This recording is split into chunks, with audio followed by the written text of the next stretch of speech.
For manual operation, there is manual single station or manual all stations. Manual single station does just that. It turns on one zone. So if you put your selector over to manual single station, it shows a station number with a runtime. You can use the right arrow to select what station it is that you want to turn on individually. When you have the desired station shown in the display, return the dial to the run position, and it will show these flashing sprinkler icon indicating that the controller thinks he's watering.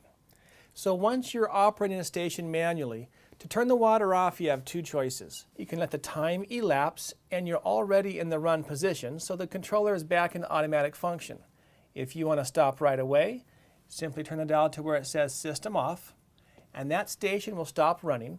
Now if you do that, you want to make sure that you turn the dial back to run after it shows off. Otherwise your controller will stay in the off mode.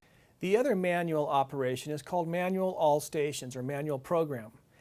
That occurs when you want to run every station within that program. Some controllers might have a manual all station selection here in the dial. If yours does not, it's located here with the right arrow. You just hold down the right arrow up here in this new style face pack, and you let go of the arrow and it shows station 1 for 4 minutes.